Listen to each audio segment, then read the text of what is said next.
They thought my silence meant submission. They thought the woman who never raised her voice at family dinners was someone they could control. But as I sat there in that sterile conference room, watching my husband's business partner slide a document across the mahogany table, a document that would strip me of everything I had built, I realized something profound. The quietest person in the room is often the one holding all the cards. And I was about to show my hand. My name is Isabella Hartman, and if you had asked anyone in our social circles 6 months ago who I was, they would have told you I was Marcus Hartman's wife, the supportive spouse, the woman who smiled prettily at charity galas while her husband closed million-dollar deals. They saw the pearls, the designer dresses, the house in the suburbs with the circular driveway. What they did not see was the woman who had built the fortune that paid for all of it. I stood in front of the bathroom mirror in our Brookstone estate, a house I had purchased through a private trust 2 years earlier. My reflection showed a 37-year-old woman with dark hair pulled back in a simple twist, wearing a navy blue sheath dress that cost more than most people's monthly rent, but whispered elegance rather than screaming wealth. That was always my philosophy. Let your bank account do the talking, not your outfit. It was a Thursday evening in late September, and Marcus had just informed me we were having dinner with his business partner, Julian Crane, and Julian's wife, Vanessa. The location was Luminescence, one of the most exclusive restaurants in the city. What Marcus did not know, what he had never bothered to discover despite 7 years of marriage, was that I owned Luminescence. Not through some obvious LLC with my name on it, but through a carefully constructed network of holding companies that all led back to one person, me.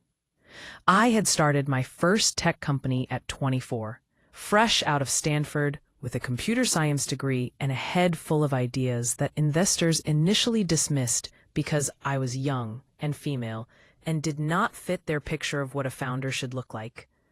But I had something they did not. I had code that worked. I had a product that solved a real problem. And when Bright Horizon Analytics sold 3 years later for $62 million, I had something else. I had capital. Marcus, I called down the stairs, smoothing my dress one final time. Are we taking the Audi or the Range Rover? His voice drifted up from the first floor, tight with an anxiety he was trying to mask. Let's take the Range Rover. Julian expects a certain image. Of course he did. Julian Crane was a man who measured success by the size of your car and the prominence of the logo on your watch. He had come into Marcus's life 2 years ago with a proposal for a commercial real estate venture that promised astronomical returns. What Julian brought to the table was charm and connections. What Marcus brought was the capital. My capital, funneled through accounts that Marcus believed represented his share of investments he thought he had made on his own. I walked down the curved staircase, my heels clicking softly on the Italian marble I had selected from a quarry outside Florence. Marcus was waiting in the foyer, checking his reflection in the antique mirror I had bought at an estate sale in Connecticut. He looked handsome in his charcoal suit, his sandy hair styled perfectly, his jaw strong. He looked like a man who belonged in boardrooms and country clubs. He also looked nervous. "You look beautiful," he said, but his eyes were distant, already somewhere else. We drove in silence for the first 10 minutes. The late September air was crisp, and the city lights were just beginning to flicker on as we merged onto the highway. I watched Marcus's hands on the steering wheel. They were gripping it too tightly, his knuckles showing white against his tan skin. "Is everything all right?" I asked, keeping my voice neutral. He glanced at me, then back at the road. "Everything is fine. Julian just wants to discuss the quarterly numbers. You know how he gets."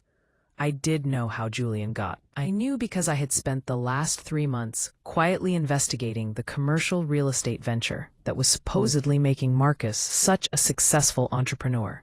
What I had discovered was that the venture was hemorrhaging money. Properties were sitting vacant. Loans were in default. and Julian Crane was frantically trying to cover the losses by bringing in new investors to pay off the old ones. It was a pyramid scheme, dressed up in expensive suits and leather portfolios. "The reservation is for 7, Marcus said as we pulled up to the valet stand at Luminescence. The building was a stunning structure of glass and steel, designed by an architect I had personally commissioned. Every detail, from the lighting to the music to the temperature, had been calibrated to create an atmosphere of refined luxury. A young man in a crisp uniform opened my door. "Good evening, ma'am. Welcome to Luminescence." I stepped out, my eyes scanning the entrance. I could see Thomas, the general manager, standing just inside the glass doors. He caught my gaze and gave the slightest nod of acknowledgement. We had a protocol. When I dined here as a guest, he treated me exactly like any other patron. No special treatment, no knowing glances. It was important that Marcus never suspected. "Mr. Hartman," Thomas said as we approached, his voice warm and professional. "Your party is already seated. Right this way." We followed him through the main dining room. The space was full but not crowded, the low hum of conversation mixing with soft piano music from the corner where our house musician played a Steinway grand. The scent of truffle oil and fresh bread hung in the air. I had approved the menu 3 months ago, and I knew the food cost percentages on every dish. The private dining room was on the 2nd level, accessible by a floating staircase that seemed to defy gravity. The room itself was enclosed in floor-to-ceiling windows that offered a panoramic view of the city skyline. Julian and Vanessa were already seated at the round table, glasses of champagne in front of them. "Marcus," Julian said, standing with his arms spread wide, like they were old friends reuniting after years apart, though they had seen each other 2 days ago. "And the lovely Isabella. You look radiant as always." Julian Crane was 52, but worked hard to look 40. He had the kind of tan that came from too much time on yachts and golf courses, and his teeth were so white they practically glowed in the candlelight. His handshake was firm, calculated to convey confidence and dominance. Vanessa, his wife, was a different story. She was 29, a former model who had married Julian 18 months ago, in a ceremony that had been featured in a lifestyle magazine. She wore a dress that cost more than some cars and a smile that did not quite reach her eyes. "Please, sit," Julian said, gesturing to the empty chairs. "I have taken the liberty of ordering champagne. We are celebrating tonight." I sat down, folding my hands in my lap. "Celebrating what?" Julian's smile widened. "Marcus has not told you? We have just secured our biggest investor yet. This is going to change everything for Hartman Crane Ventures." I looked at Marcus. He was staring at his champagne glass, watching the bubbles rise. "That is wonderful news," I said, my voice warm and encouraging. "Who is the investor?" "A gentleman named Victor Ashford," Julian said, leaning back in his chair with the posture of a man who had just won a hand of poker. "He is bringing in $5 million. With that kind of capital, we can finally move forward on the downtown development project." $5 million. I knew exactly who Victor Ashford was. He was a retired hedge fund manager with a reputation for aggressive litigation and questionable ethics. He was also the kind of man who would demand his money back with interest at the first sign of trouble. "That is quite a commitment," I said. "He must have a lot of faith in the project." "He has faith in us," Julian corrected, raising his glass. "To Hartman Crane Ventures. To the future." We clinked glasses. The champagne was excellent, a vintage I had personally selected for the wine list. It tasted like success and secrets. The waiter appeared, a young woman named Claire, who I knew was working her way through graduate school. She presented the menus with practiced elegance. I did not need to look at mine. I knew every item, every ingredient, every preparation method. "I think we should start with the oysters," Julian announced. "And let's get a bottle of that Bordeaux. The 2015. Marcus, you will love it. It is bold, complex, everything a real wine should be." Marcus nodded, but I could see the tension in his jaw. He was worried about the cost. Marcus nodded, but I could see the tension in his jaw. He was worried about the cost. He had no idea that every dollar he spent here was essentially moving money from one of my pockets to another. If you feel my words, show your support by liking the video and subscribing to the channel. And tell me from which city you belong, so I can see how far a woman's impactful voice can reach.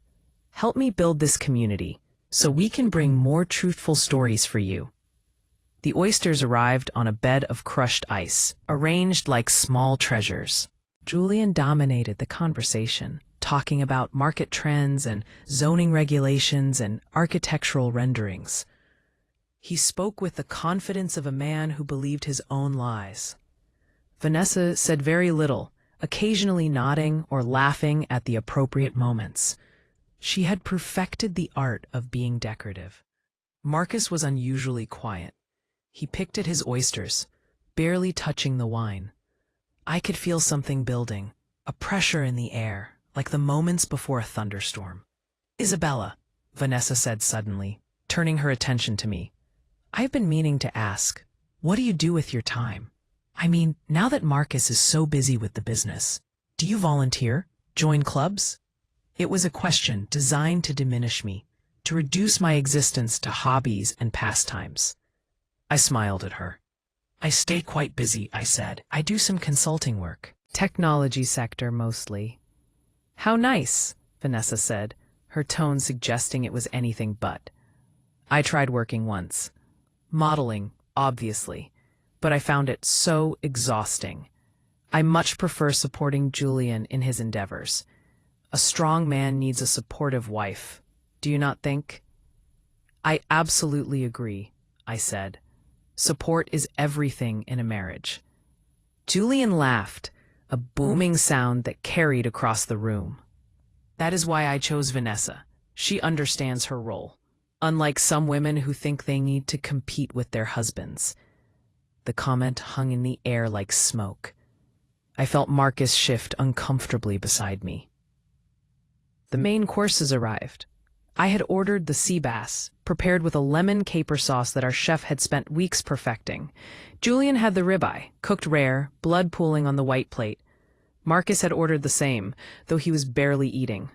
"Julian," Marcus said finally, setting down his fork, "there is something we need to discuss, about the downtown project." Julian's expression did not change, but I saw his eyes sharpen. "Now is not the time, Marcus. We are celebrating. I think Isabella should know," Marcus continued, his voice gaining strength. "She is my wife. She deserves to understand what is happening." Julian's smile became fixed, frozen. "Of course, though I am not sure this is the appropriate venue for business discussions." Marcus turned to me. His face was pale, and I could see a thin sheen of sweat on his forehead. "Isabella, there have been some complications with the venture. Some of the properties are not performing as expected. Julian thinks we need to bring in additional capital to cover the shortfall." "How much additional capital?" I asked. Julian waved his hand dismissively. "It is a temporary liquidity issue, nothing to concern yourself with. These things happen in commercial real estate. The market fluctuates." "How much?" I repeated, looking at Marcus. $2 million, Marcus said quietly. "Julian thinks I should contribute another $2 million to keep the project viable." I sat back in my chair, processing this information that I already knew. I had known about the failing properties for months. What I had not known was that Julian was going to pressure Marcus tonight, in public, with witnesses. "That is a significant amount," I said carefully. "It is an investment in our future," Julian said, his voice taking on a harder edge. "Marcus, you know as well as I do that we are on the verge of something massive here, but we need to weather this temporary storm. Partners support each other. That's how business works." "I need to think about it," Marcus said. "I need to review the numbers." "What numbers?" Julian's voice was sharp now, cutting. "We've been over the numbers 100 times. Either you're committed to this partnership or you're not." Vanessa placed her hand on Julian's arm. Darling, perhaps we should give them some time to discuss it privately. No, Julian said, shaking off her hand. This needs to be resolved tonight. Victor Ashford expects to see commitment from both partners. If Marcus backs out now, it makes us both look weak. I am not backing out, Marcus said, his voice rising slightly. I just need time to secure the funds. You have access to funds, Julian said, leaning forward. You have assets. The house alone must be worth $3 million. Take out a line of credit. This is not complicated. And there it was, the trap. Julian was not just asking for an investment. He was asking Marcus to leverage everything we owned, to put our home at risk for a failing venture that would never recover. I looked at Marcus. I looked at the man I had married 7 years ago, the man I had supported and funded and built up. I waited for him to defend me, to tell Julian that he would not risk his family's security without consulting his wife. Instead, Marcus said, I will talk to the bank on Monday. Something inside me shifted. It was not dramatic. It was not a crack or a break. It was more like a lock clicking into place. I had spent 7 years being supportive, being quiet, being the wife who stood behind her husband. And in that moment, I realized that Marcus would throw me under the bus to save his pride. I picked up my wine glass and took a slow sip.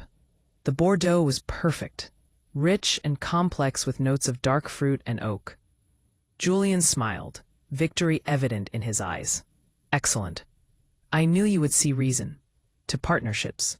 He raised his glass. Marcus raised his hand trembling slightly. Vanessa raised hers, looking bored. I did not raise mine. Isabella? Julian said, noticing my stillness.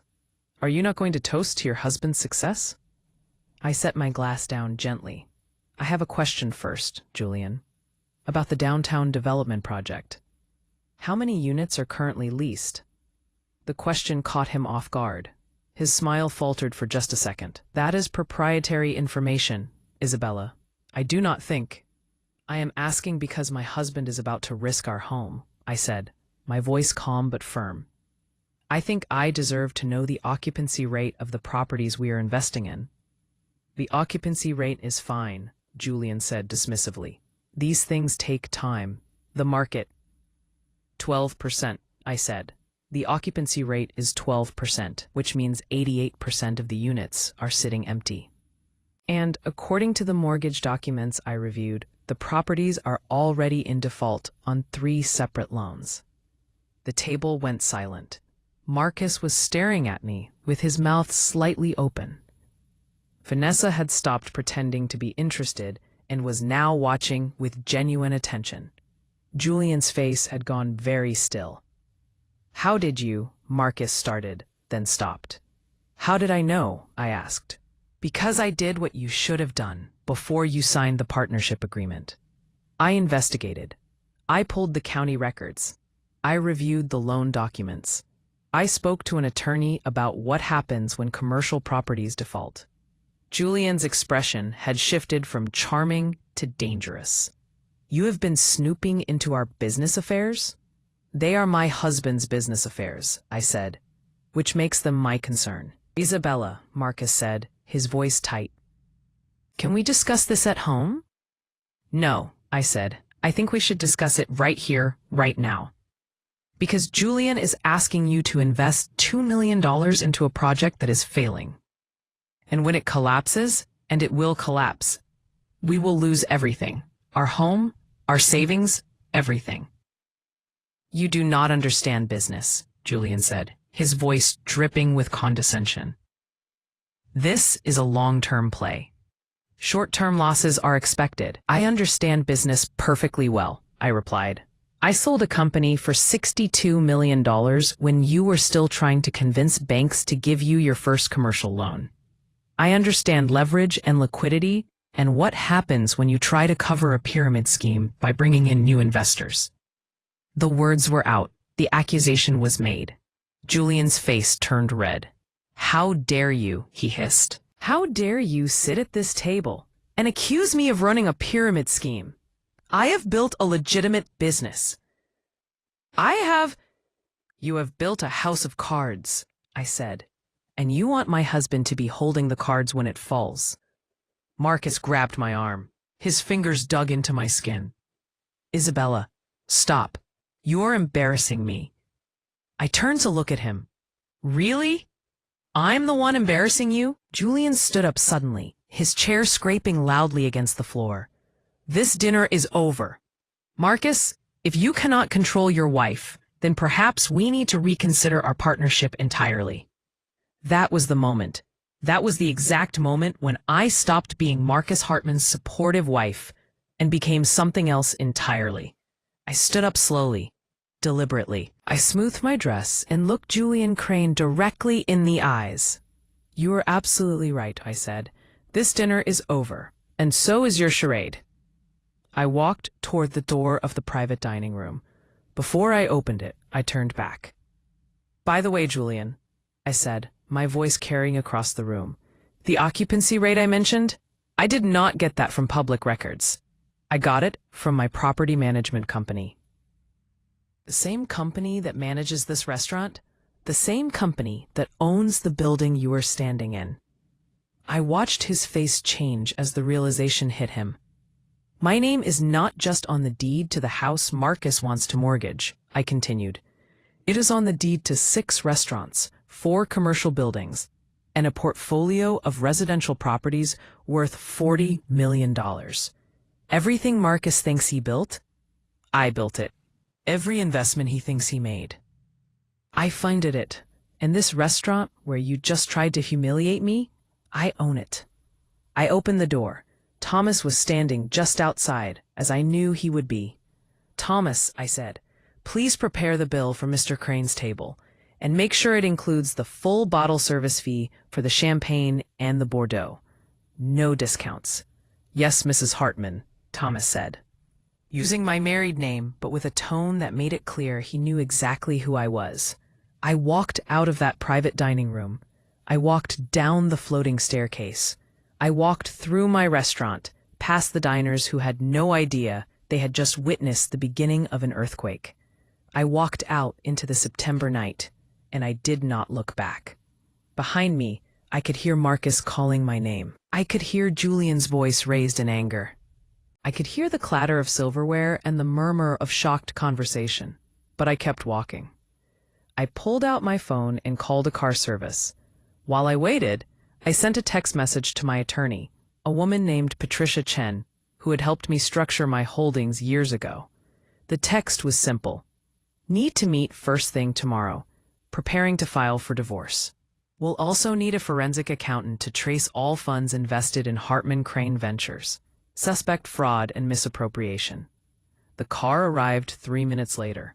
As I slid into the back seat, I felt my phone buzz. It was Marcus. The text said, "What the hell did you just do? Come back inside. We need to talk." I did not respond. Instead, I called my sister, Sophia. She answered on the second ring. "Izzy, what is wrong? You sound weird."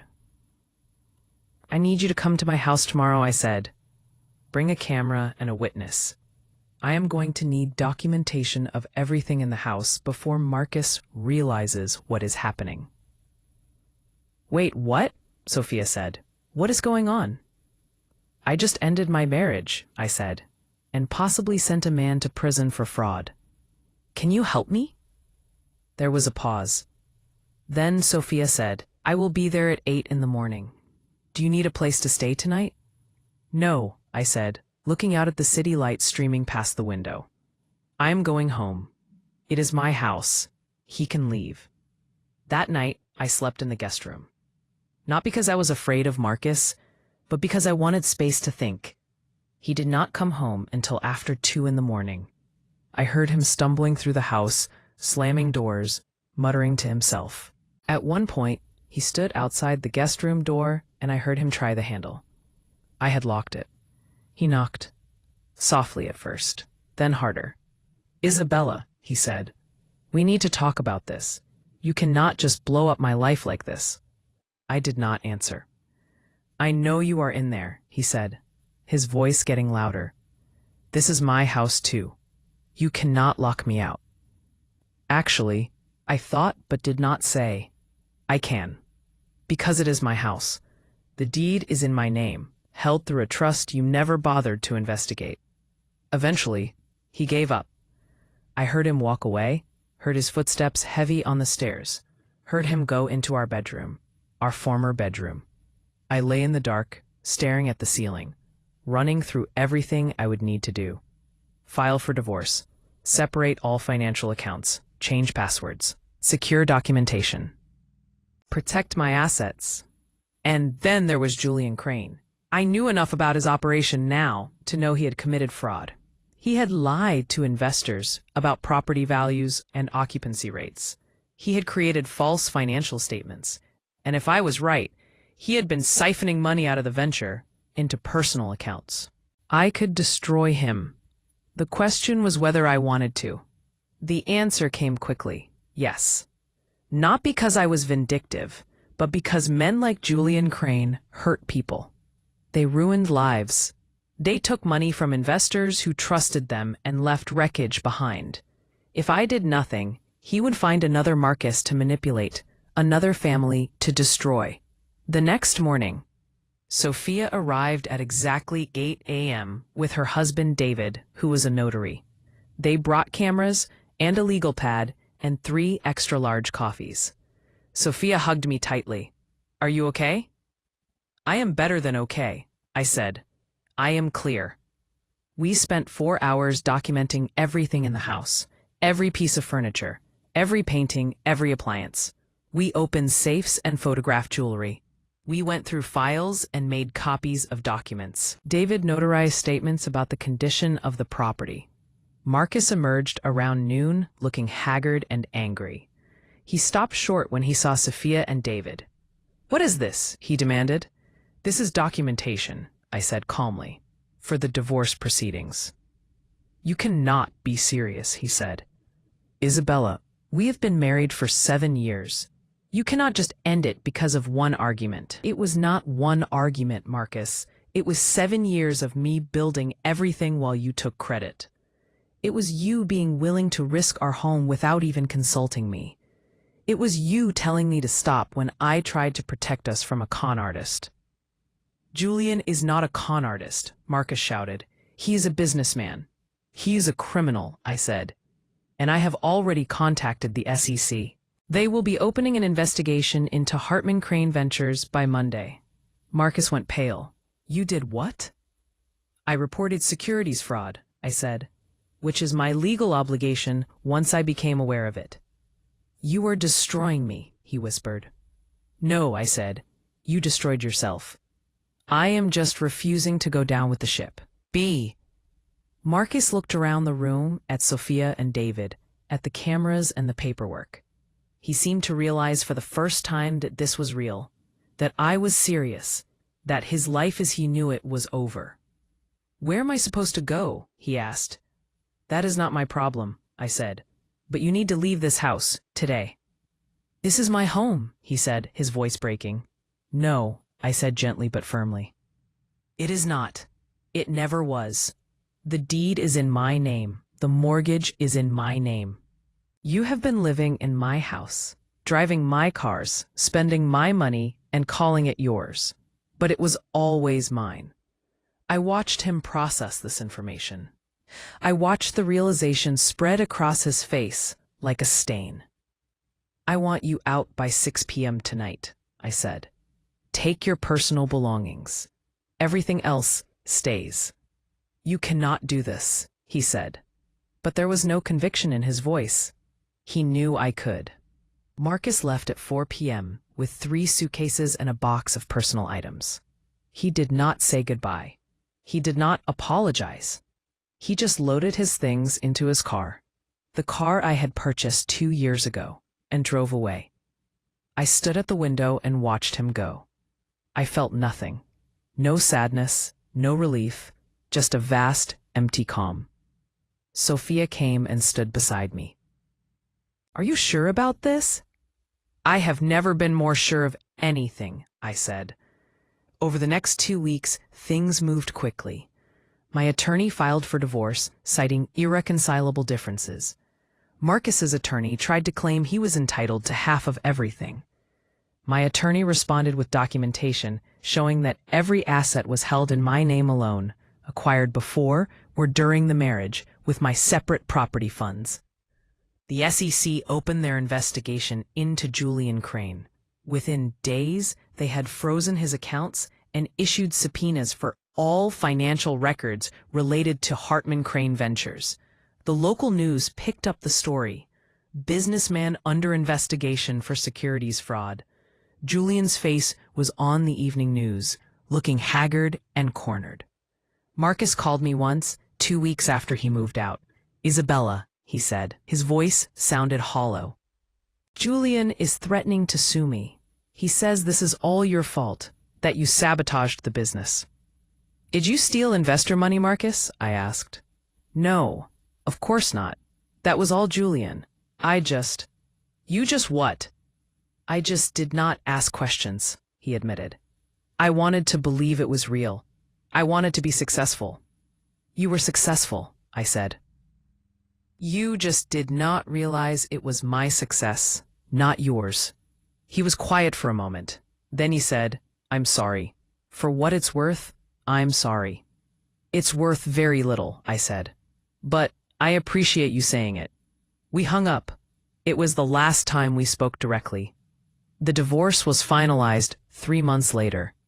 Marcus got nothing except his personal belongings and his car, which technically I could have reclaimed, but chose not to. He moved to another city, got a job at a mid-level marketing firm, and disappeared from my life entirely. Julian Crane was indicted on 14 counts of securities fraud, wire fraud, and money laundering. He went to trial 8 months later. I testified as a witness for the prosecution, explaining how I had uncovered the fraud and why I had reported it. Julian glared at me from the defense table the entire time I was on the stand. He was convicted on all counts. He was sentenced to 12 years in federal prison. Vanessa divorced him before the sentencing. She married a plastic surgeon 6 months later. As for me, I sold Luminescence, not because I had to, but because I wanted a fresh start. I sold it to the chef for a price well below market value, with a clause that required him to keep the staff for at least 2 years. I started a new venture, a technology incubator for women entrepreneurs. I funded it entirely myself and kept complete control. No silent partners, no con artists, no husbands who wanted credit for my work. The first company we funded was run by a 26-year-old woman who had developed an algorithm for detecting financial fraud in real time. I thought that was fitting. I never remarried.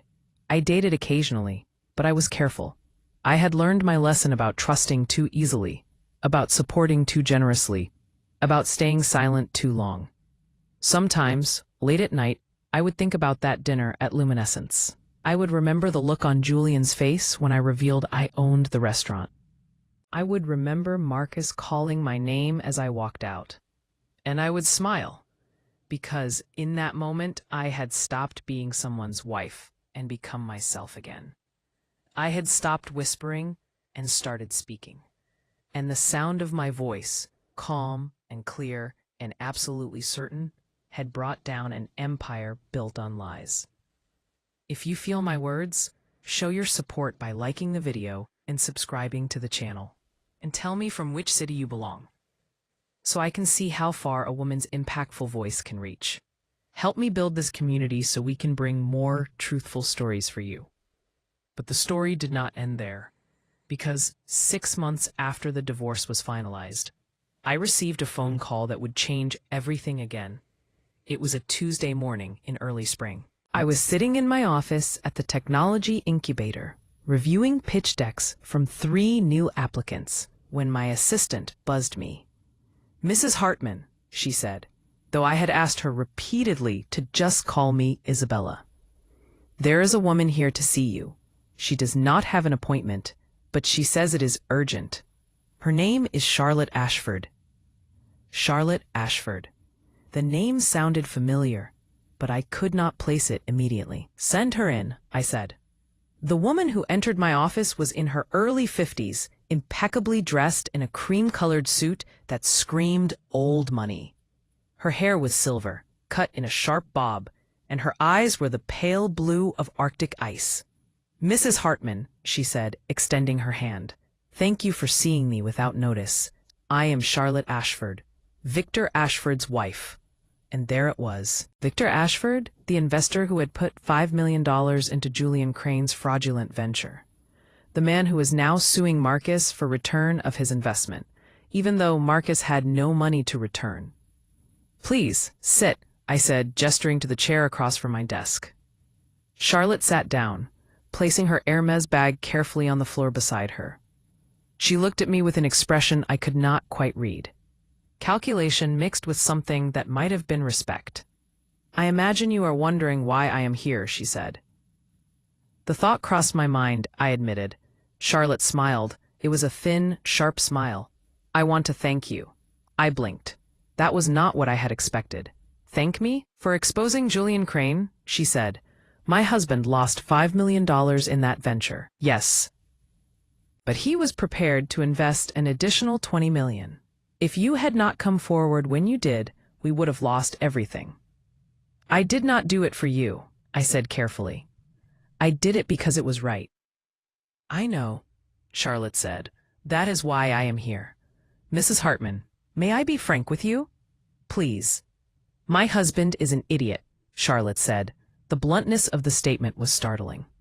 "He made his money through a combination of luck and inherited wealth. He has no business sense whatsoever.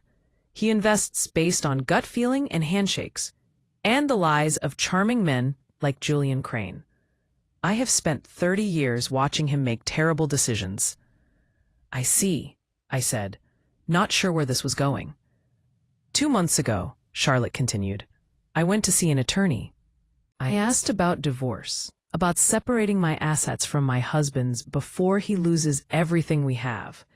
And the attorney told me that in our state, assets acquired during a marriage are typically considered marital property, regardless of whose name is on the account. That is generally true," I confirmed. "Unless," Charlotte said, leaning forward, "those assets are held in a structure that predates the marriage or are clearly segregated as separate property with proper documentation and intent." I was beginning to understand. "You want to protect your assets. I want to learn how you protected yours," Charlotte said. "Mrs. Hartman, I have done my research on you. I know about Bright Horizon Analytics. I know about your holdings. I know that you managed to walk away from your marriage with everything intact, while your ex-husband got nothing. I want you to teach me how to do the same." I sat back in my chair, studying her. "What makes you think I would help you?" she said. "Because you believe in protecting women from the consequences of their husband's stupidity," Charlotte said. I said, "What exactly are you asking for?" Charlotte said. "I want you to refer me to your attorneys," Charlotte said. "I want to understand how to structure my assets so that when Victor inevitably destroys himself financially, I am not destroyed with him. I'm willing to pay whatever consulting fee you think is appropriate." "Charlotte." I considered this. Charlotte Ashford was not a friend. She was not even someone I particularly liked from our brief interaction. But she was a woman trying to protect herself from a man's bad decisions. And I understood that intimately. "I will do better than a referral," I said. "I will have my attorney meet with you directly and walk you through the entire process, pro bono." Charlotte's eyes widened slightly. "Why would you do that?" "Because 10 years ago, I wish someone had done it for me," I said. "I had to figure it all out on my own. You do not have to." Charlotte stood up and extended her hand again. "Thank you, Mrs. Hartman." "Isabella," I corrected. "Call me Isabella." She shook my hand firmly. Her grip was strong. "Thank you, Isabella." After Charlotte left, I sat in my office thinking about protection and power and the ways women have to safeguard themselves in a world that still assumes their wealth belongs to the men in their lives. I called Patricia Chen, my attorney. "Patricia," I said when she answered, "I need you to do something for me." "Of course," she said. "What do you need?" "I need you to create a seminar," I said. "A workshop for women on asset protection, how to structure holdings, how to maintain separate property, how to protect yourself financially in a marriage. I want it to be free, and I want it to be comprehensive. Patricia was quiet for a moment. Then she said, "That is a brilliant idea. When do you want to do this?" "As soon as possible," I said. "And Patricia, I want you to reach out to other attorneys who specialize in this. I want a whole network.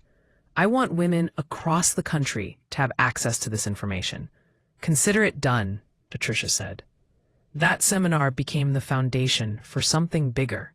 We called it the Fortress Project. It was a nonprofit organization dedicated to teaching women how to protect their financial interests. We held workshops in 12 cities. We created online resources. We offered free consultations with attorneys and financial planners. The response was overwhelming. Thousands of women attended. They came from all walks of life. Some were wealthy, like Charlotte Ashford, trying to protect inheritances and businesses. Some were middle-class women who just wanted to make sure they would not be destroyed if their marriages fell apart. Some were young women who had not even married yet, but wanted to be prepared. Every one of them had a story. Every one of them had watched a woman, their mother or sister or friend, lose everything in a divorce or because of a husband's bad investment.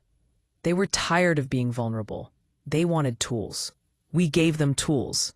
One of the women who attended was named Grace Martinez. She was 42, a nurse, married to a man who had spent the last 15 years making increasingly risky business decisions.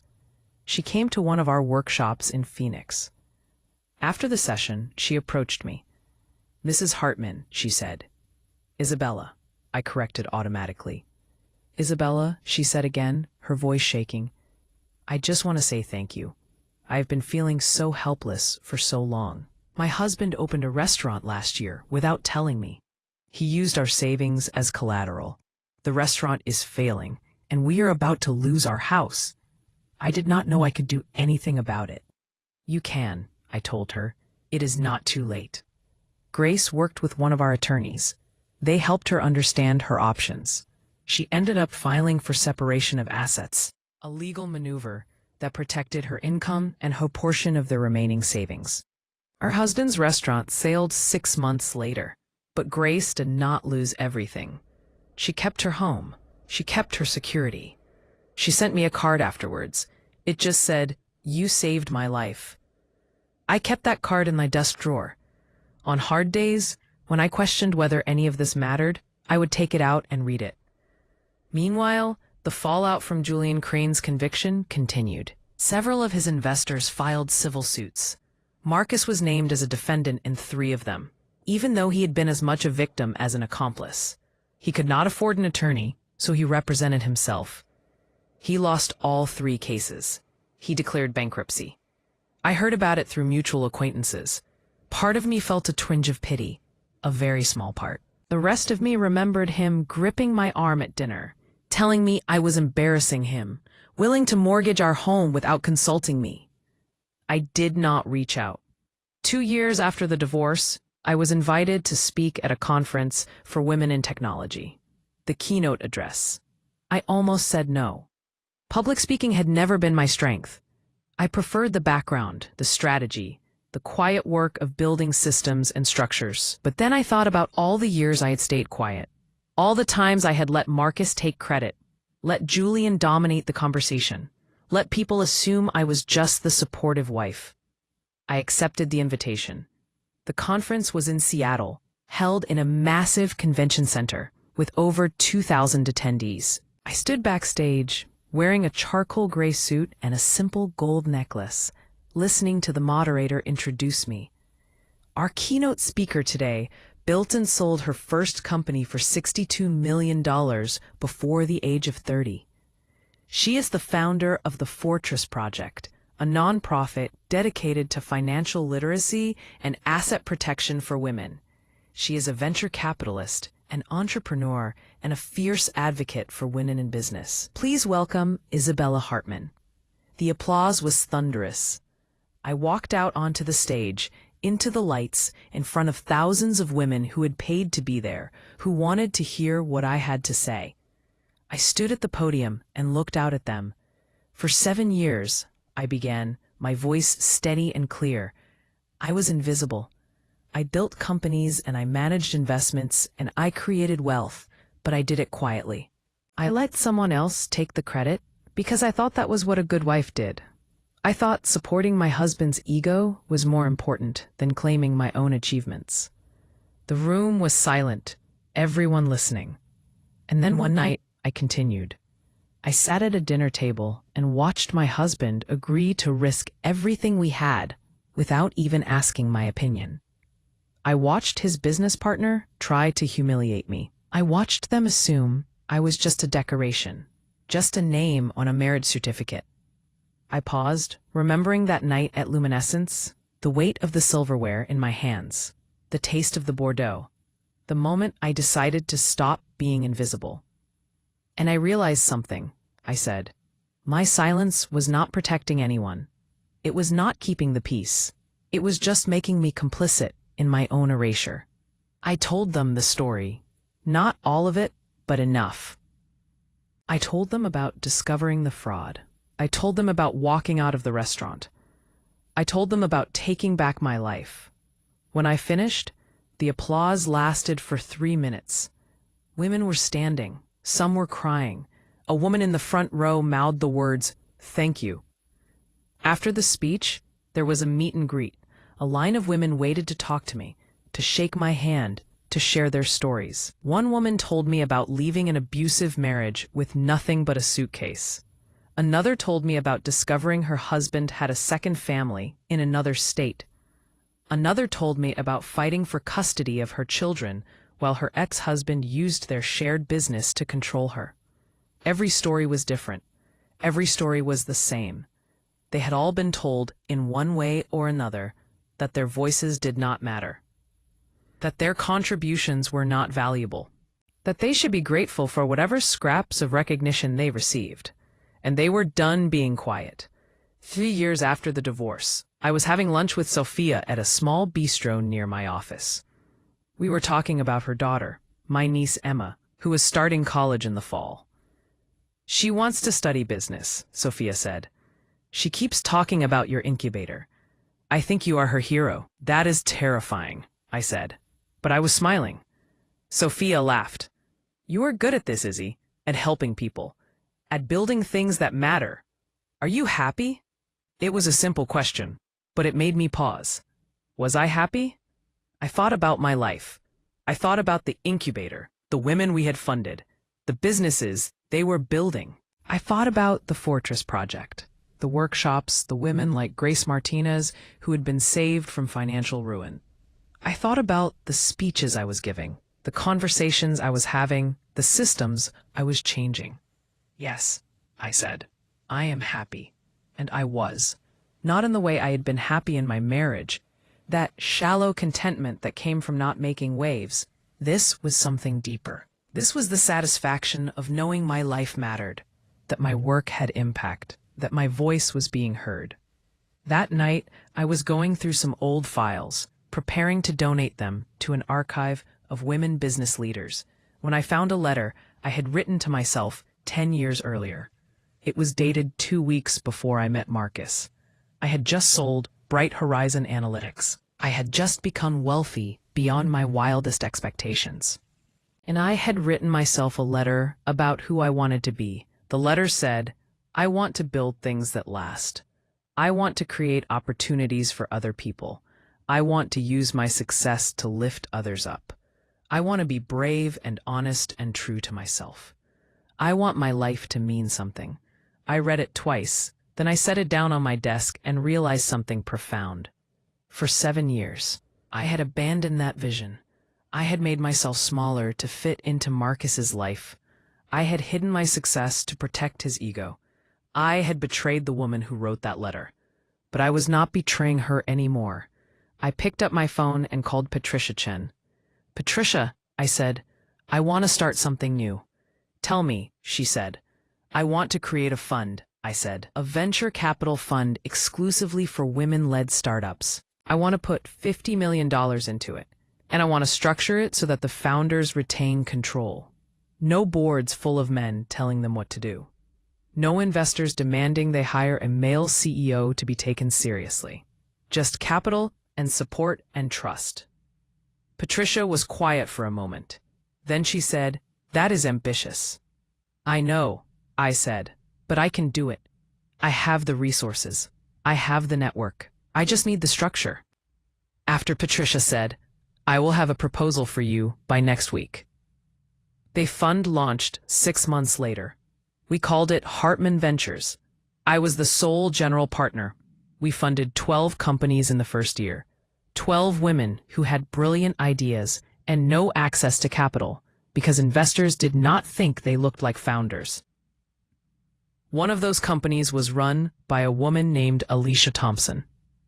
She had developed a software platform for managing childcare logistics. Every investor she had pitched had told her the market was too small, that parents would not pay for that kind of service. I knew they were wrong. I had seen the research. I knew how much working parents struggled with childcare coordination. I wrote her a check for $2 million.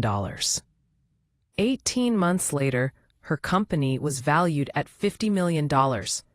3 years later, it was acquired by a major tech company for $200 million.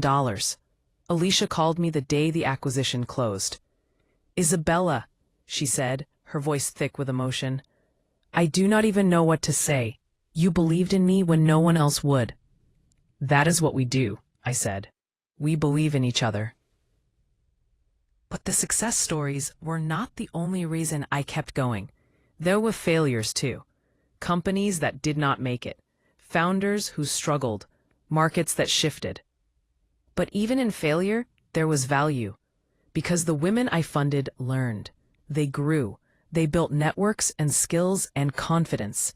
And when they tried again, they were better prepared. And they knew they had a community behind them. They knew they were not alone. 5 years after the divorce, I ran into Marcus by accident. I was in Chicago for a conference, walking through the lobby of my hotel, when I heard someone call my name. "Isabella?" I turned around. He looked older, tired. His hair was graying at the temples. He had gained weight. He was wearing a suit that was off the rack, not bespoke. "Marcus," I said, "how are you?" "I am okay," he said. "Working in advertising now. Regional account manager." "It's fine. Good. Stable." He looked at me, and I saw something in his eyes, not quite regret, but close to it. "I heard about your fund," he said. "Hartman Ventures. I saw an article in Forbes. It called you one of the most influential women in technology." "It has been a good few years," I said. "I am happy for you," he said, and I thought he might actually mean it. "You deserve it. You always deserved more credit than I gave you." It was not an apology, not really, but it was an acknowledgement, and that was more than I had expected. "Thank you," I said. We stood there for an awkward moment. Then Marcus said, "I should let you go.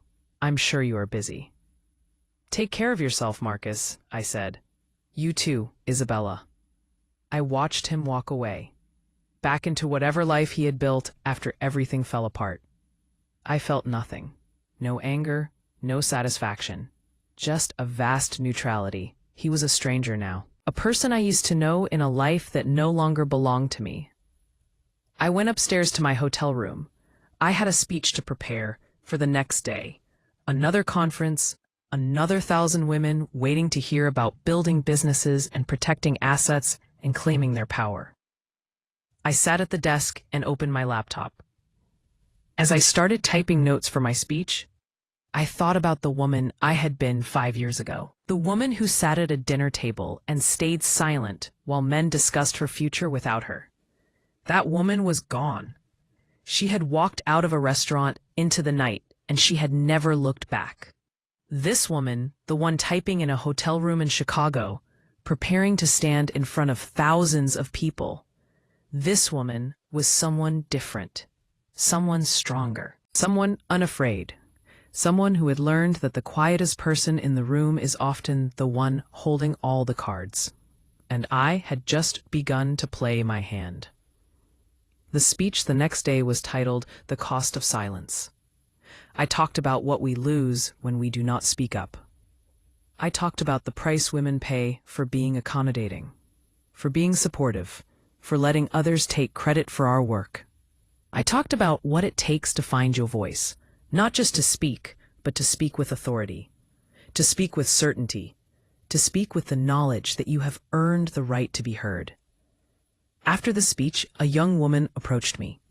She could not have been more than 25. She was crying. "I am sorry," she said, wiping her eyes. Your story. It is my life right now. My boyfriend. He started a company using my code. He is taking meetings with investors and acting like he built everything. And I have been letting him because I thought that is what you do when you love someone. You support them. I looked at her. I saw myself at 25, brilliant and talented and so certain that making myself smaller would make someone else love me more. "What is your name?" I asked. "Jenna," she said. "Jenna," I said. "Do you have any documentation? Proof that you wrote the code?" "Yes," she said. "I have all my commits in GitHub. I have emails. I have everything." "Good," I said. "Then here is what you're going to do. You are going to talk to an attorney. Not his attorney, your attorney. You are going to establish your intellectual property rights. And you are going to stop supporting his lie. But I love him," she whispered. "I know," I said gently. "But love should not cost you everything you have built. If he loves you, he will respect your contributions. If he does not, then you need to protect yourself." I gave her Patricia Chen's contact information. I told her to mention my name. 3 months later, I got an email from Jenna. She had retained an attorney. She had established that she was the rightful owner of the intellectual property. Her boyfriend had tried to fight it, but the evidence was overwhelming. They broke up. She started her own company. 6 months later, she raised her first round of funding. Her email ended with, "Thank you for teaching me that my voice matters." I saved that email too. As the years passed, the Fortress Project grew. We expanded to 20 cities. We created online courses. We trained other attorneys to run workshops. We built a network of thousands of women who were protecting their assets, claiming their power, refusing to be erased. Hartman Ventures funded 60 companies in 5 years. 42 of them survived past the critical 3-year mark. 18 of them were acquired or went public. The portfolio was worth over $1 billion. But the number that mattered most to me was different. It was the number of women who told me I had changed their lives. The number of women who had found their voices. The number of women who had stopped being silent. I counted them all. Every card, every email, every handshake after a speech. Every Jenna, every Grace, every Charlotte. They were my real return on investment. On the 7th anniversary of the day I walked out of Luminescence, I went back to the restaurant. I had sold it years earlier, but I called the current owner and arranged a private visit. I walked through the empty dining room in the middle of the afternoon. The space looked the same glass walls, the same floating staircase, the same view of the city skyline. I stood in the spot where I had stood that night. I could almost hear Julian's voice, see Marcus's face, feel the weight of Eleanor's words. And then I walked to the entrance. I stood at the threshold, exactly where I had stood 7 years ago before I stepped out into the night. I remembered the fear I had felt then. Not fear of Marcus or Julian or what they might do. Fear of the unknown. Fear of being alone. Fear of what would happen when I stopped being someone's wife and became just myself. I looked back at the restaurant one last time. Then I walked out the door. And this time, I was smiling. Because I knew now what I had not known then. The unknown was not something to fear. It was something to claim. It was a blank page, a clean slate, a story waiting to be written in my own handwriting. I had spent 7 years being a supporting character in someone else's narrative. And then I had decided to write my own. The story was not over. It would never be over. Not as long as I had breath and purpose and work to do. But this chapter, This chapter was complete. If you feel my words, show your support by liking the video and subscribing to the channel, and tell me from which city you belong, so I can see how far a woman's impactful voice can reach. Help me build this community so we can bring more truthful stories for you. Priktagtingstin. I walked out of luminescence for the second time, but this time I was not leaving a marriage or a betrayal. I was leaving a memorial, a reminder of who I used to be and who I had chosen to become. Priktagtingstin. The September evening air was cool. The city lights were beginning to flicker on. Priktagtingstin. Strong, I pulled out my phone and called my assistant. Strong, I pulled out my phone and called my assistant. I'm taking the night off. Strong, I pulled out my phone and called my assistant. Everything is perfect, I said. I drove home. Not to the house I had shared with Marcus. I had sold that years ago. Home was now a loft in the city, a space I had designed myself, filled with things I had chosen, a reflection of the life I had built on my own terms. I poured myself a glass of wine, the same Bordeaux from that dinner, 7 years ago. I sat by the window and looked out at the city. And I thought about all the women out there, sitting at dinner tables, listening to men make plans for their futures without consulting them. Women who were building companies in secret, hiding their brilliance, making themselves smaller. I thought about Jenna and Grace and Charlotte and the thousands of others. And I hoped they would remember what I had learned, that silence is not safety, that accommodation is not love, that protecting someone else's ego is not your job, that your voice matters, that your work matters, that you matter. I raised my glass to the city, to all the women who were still finding their courage, to all the women who had already found it. And I drank to the truth. The quietest person in the room is often the one holding all the cards. But sooner or later, you have to put them on the table. And when you do, when you finally show your hand, when you finally speak your truth with clarity and certainty and power, the whole world has to listen. Because your voice, once you decide to use it, can change everything. It changed my life, and it can change yours too. All you have to do is speak.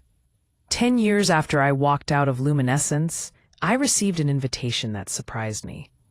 It was embossed on heavy cream cardstock, the kind that whispered old money and established institutions. The Women's Leadership Foundation was honoring me with their Legacy Award for my work with the Fortress Project and Hartman Ventures. The ceremony was scheduled for a Saturday evening in May at the Grand Ballroom of the Fairmont Hotel. Black tie, 500 guests. A seated dinner followed by speeches and the award presentation. I almost declined. Awards had never been my motivation. But then I read the rest of the invitation. The keynote speaker was listed as Charlotte Ashford.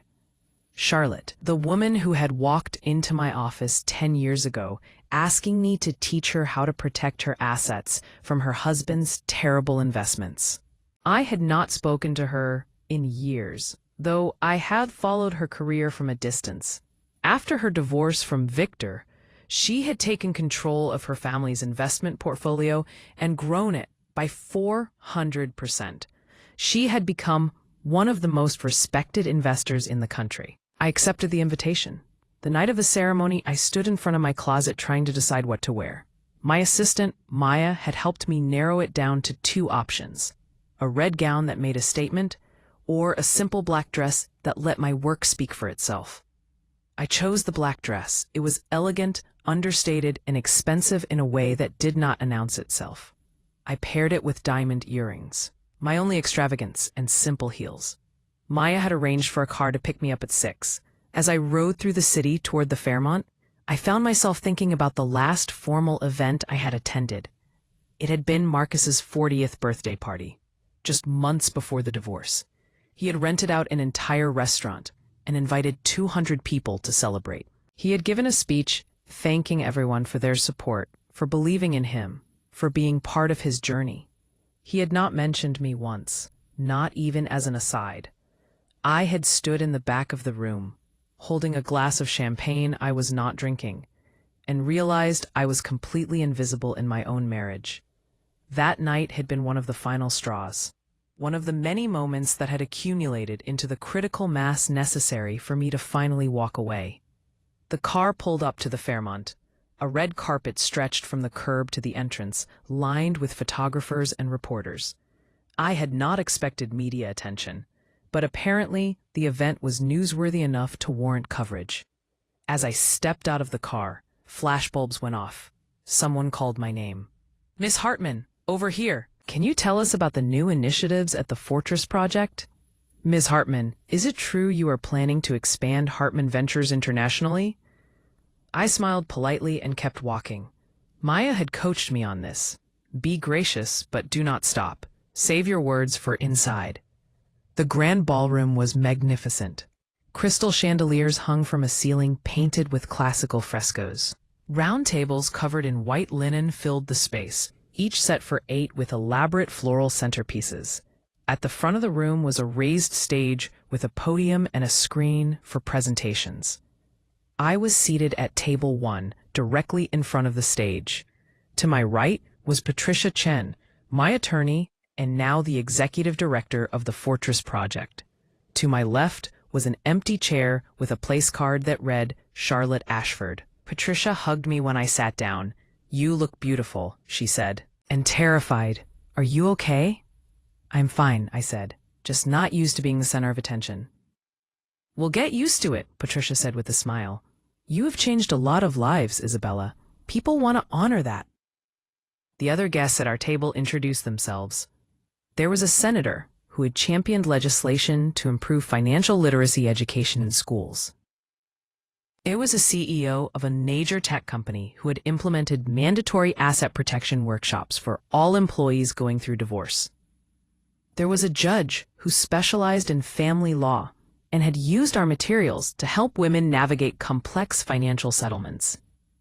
They all had stories about how the Fortress Project had impacted their work, their lives, their communities. As I listened to them, I felt a warmth spreading through my chest. This was real. The work I had started out of my own pain and anger had grown into something that mattered to thousands of people. Charlotte arrived just as the appetizers were being served. She looked radiant in a silver gown, her hair still that striking silver bob, her posture confident and commanding. "Isabella," she said, leaning down to hug me. "It has been too long." "It has," I agreed. "I am looking forward to your speech." Charlotte smiled. "It is going to make you cry. Fair warning." The dinner proceeded with the usual formal event rhythm.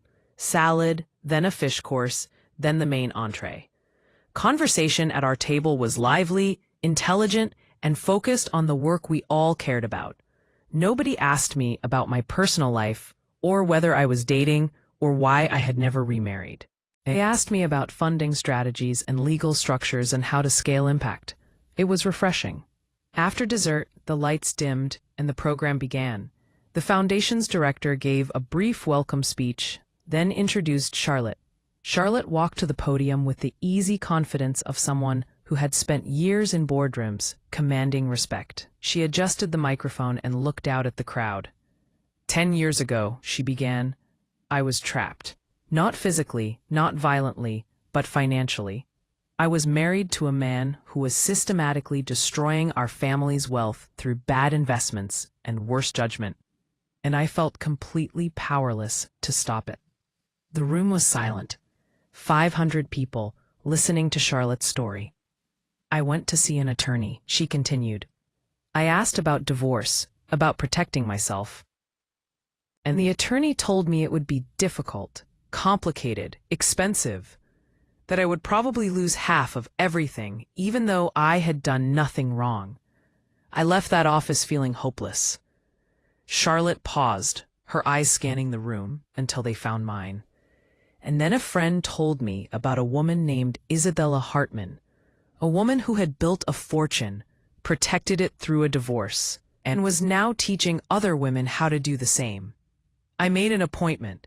I walked into her office, expecting to pay thousands of dollars for advice. Instead, she gave me something much more valuable. She gave me her time, her expertise, and her belief that I deserved to be protected. I felt my throat tighten. Isabella connected me with her attorney, Charlotte said. She walked me through every step of the process. She showed me how to structure my assets, how to document everything, how to prepare for the inevitable confrontation with my husband.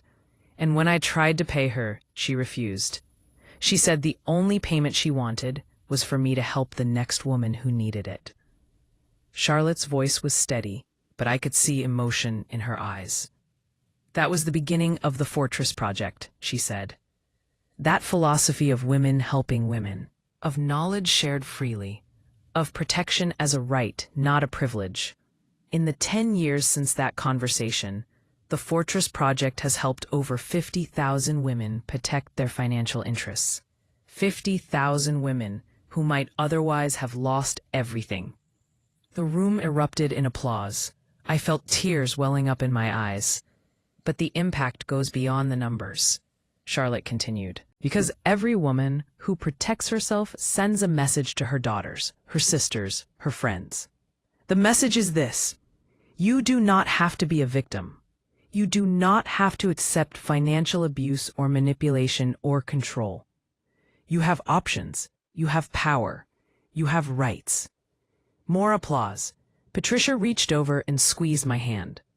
Isabella Hartman could have walked away from her divorce and lived a quiet, comfortable life. Charlotte said she had the money, she had the freedom, but instead she chose to build something that would outlast her. She chose to create systems and structures that would protect women for generations to come. That is not just success. That is legacy. Charlotte looked directly at me. Isabella, would you please come to the stage?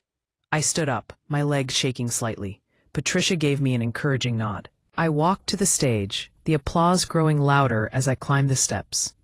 Charlotte handed me a crystal trophy, heavy and beautiful, engraved with my name and the words, "Visionary Leader, Champion for Women." We hugged. She whispered in my ear, "Thank you for saving my life." I stepped to the podium. The applause continued for what felt like an eternity. Finally, it quieted, and 500 faces looked at me expectantly. I have never been comfortable with attention, I began.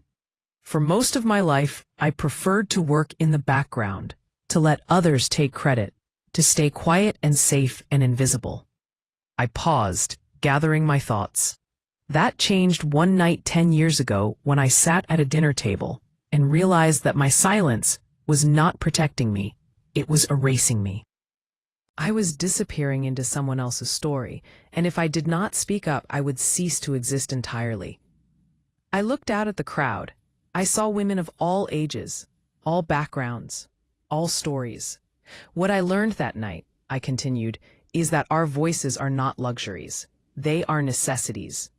When we stay silent about financial abuse, about being excluded from decisions that affect our lives, about having our contributions dismissed or stolen, we are not keeping the peace. We are enabling our own destruction. I felt the words flowing now, no longer nervous, just honest. The Fortress Project exists because I wish someone had taught me these things before I needed them, I said. I wish someone had told me that love does not require financial vulnerability, that marriage does not mean surrendering control of your assets, that supporting your partner does not mean erasing yourself. I looked at Charlotte, standing to the side of the stage. 10 years ago, Charlotte walked into my office and asked me to teach her what I had learned.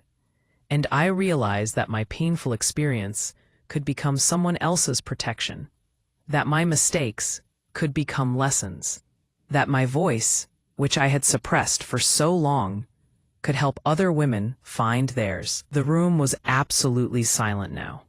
This award is not really for me, I said. It is for every woman who has ever felt powerless in her own life.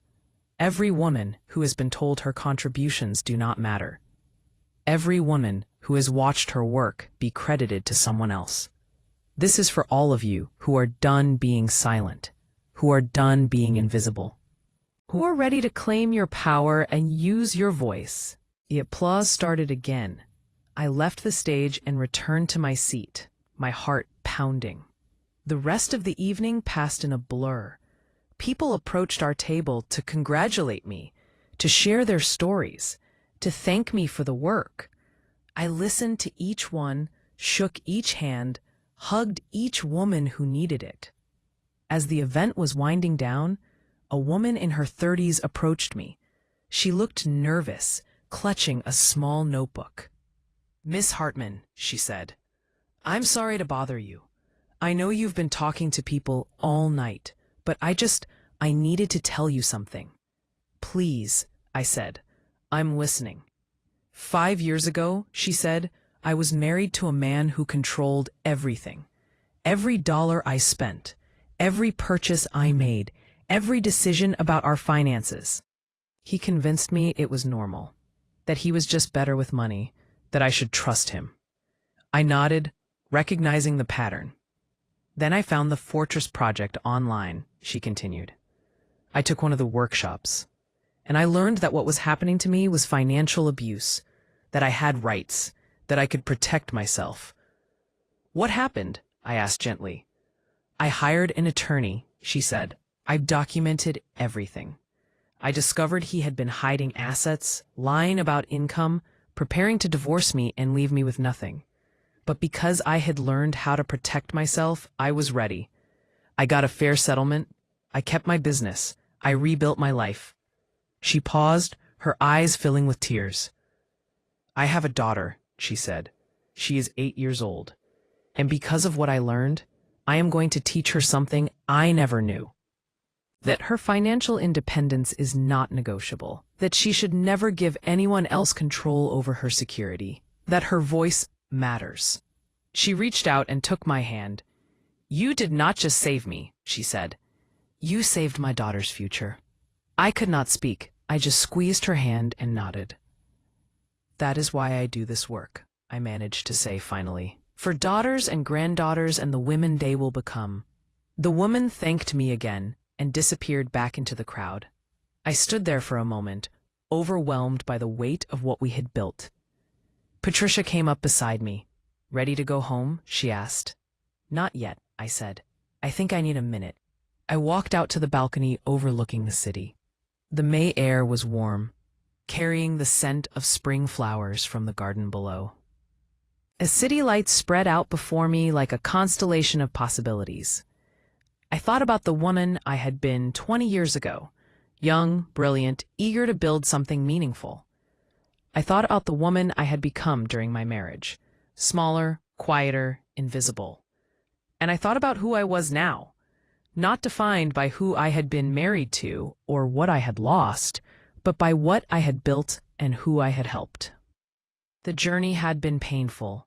Divorce always is, even when it is necessary. But the pain had transformed into something powerful. It had become purpose. My phone buzzed. It was a text from an unknown number. "Miss Hartman, this is Jenna. I do not know if you remember me. You helped me 3 years ago when I was struggling with IP theft. I just wanted you to know, my company just closed a Series B funding round. $20 million. I am the CEO. I own 51%. And it is all because you taught me to protect what was mine. Thank you for everything." I smiled and saved the message. These were the moments that mattered. Not the awards or the recognition or the media coverage. These private victories. These women reclaiming their tower. These daughters learning different lessons than their mothers had learned. I heard footsteps behind me. Charlotte joined me on the balcony. "Beautiful night," she said. "It is," I agreed. We stood in comfortable silence for a moment, looking at the city. "Can I tell you something?" Charlotte asked. "Of course," I replied. "When I first came to see you," Charlotte said, "I was so angry. Angry at my husband for being an idiot. Angry at myself for staying so long. Angry at a system that made it so hard for women to protect themselves. I was drowning in rage." "I know the feeling," I said, "but you turned that rage into something constructive," Charlotte continued. "You built something that helps people. And watching you do that, it taught me something important. Anger is valid, but it is also fuel. The question is what you build with it." "What did you build?" I asked. Charlotte smiled. After my divorce, I started a foundation that provides legal support for women in financially abusive marriages. We have helped over 2,000 women in the last 8 years. Women who could not afford attorneys. Women who were being manipulated by husbands who used the legal system as a weapon. That is incredible, I said. I learned from the best, Charlotte replied. You showed me that our pain does not have to be wasted, that we can take the worst experiences of our lives and transform them into protection for others. We stood there together, two women who had survived, who had rebuilt, who had chosen to turn their scars into armor for the next generation. You know what the best part is? Charlotte asked. What? We are not alone anymore, she said. There are thousands of us now. Women who have been through hell and decided to build fire breaks so others do not have to burn. She was right. The Fortress Project had grown beyond anything I had imagined. We had chapters in 30 countries now. We had trained over 1,000 attorneys and financial advisors. We had created curricula that were being taught in universities. We had changed laws in 12 states to make financial abuse easier to prosecute and asset protection more accessible. We had built an army. Not of soldiers, but of survivors who refused to let anyone else suffer in silence. I should get going, Charlotte said, but let's have lunch next week. I want to talk to you about a collaboration between our foundations. I would love that, I said. Charlotte hugged me goodbye and left. I stayed on the balcony a little longer, savoring the quiet. My phone buzzed again. This time it was Maya, my assistant. Just saw the photos from tonight. You look amazing. Also, 3 interview requests came in. Forbes, Time, and Bloomberg. Want me to schedule them? I thought about it. 5 years ago, I would have said no. I would have stayed in the background, let the work speak for itself. But I had learned something important. Visibility matters. When women see other women succeeding, protecting themselves, using their voices, it gives them permission to do the same. Yes, I texted back. Schedule them all. I walked back inside. The ballroom was nearly empty now. Staff were clearing tables, breaking down the stage. The evening was ending, but the work was just beginning.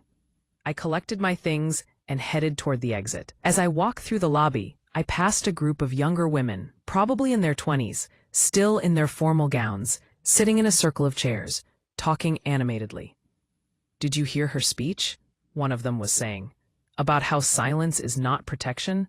That hit me so hard. I am starting a company next year, another one said.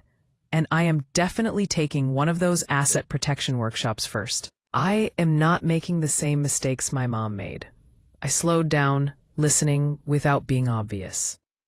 My boyfriend keeps asking me to put his name on my startup, the first woman said. He says it's because we are a team. But I don't know. After hearing Isabella speak tonight, I feel like maybe I should keep it in my name only. Trust your gut, another woman said. If he loves you, he will understand you protecting yourself. I felt a surge of pride. These young women, they were starting from a different place than I had. They were asking the right questions before they got hurt, not after. I continued walking, smiling to myself. The car was waiting outside. As I settled into the back seat, I looked at the crystal trophy in my lap. Legacy Award. I traced the engraving with my finger. Legacy was not about awards or recognition. It was about impact that outlasted you. It was about the women I would never meet who would benefit from the systems we had built. It was about the daughters and granddaughters who would grow up knowing they did not have to choose between love and financial security. It was about changing the narrative from silence to voice, from vulnerability to protection, from invisibility to power. The car pulled away from the Fairmont. I looked back at the building, all lit up against the night sky, and thought about everyone inside who had gathered to honor work that had started with my own pain. Suffering is universal, I thought, but so is the choice of what we do with it. If you feel my words, show your support by liking the video and subscribing to the channel. and tell me from which city you belong, so I can see how far a woman's impactful voice can reach. Help me build this community so we can bring more truthful stories for you. I got home around midnight. I kicked off my heels, poured myself a glass of wine, and sat by the window looking out at the city lights. Tomorrow, the work would continue. There would be more women to help, more systems to build, more voices to amplify. But tonight, I allowed myself to simply be proud. Proud of how far I had come, proud of what we had built, proud of every woman who had found her voice because I had found mine. I raised my glass to the city, to all the silent women who were learning to speak, to all the invisible women who are becoming visible, to all the powerless women who are claiming their power. And I made a promise. I would keep fighting. I would keep building. I would keep speaking. Because every woman who finds her voice makes it easier for the next woman to find hers. And together, our voices would become a chorus too loud to ignore, a force powerful enough to change everything.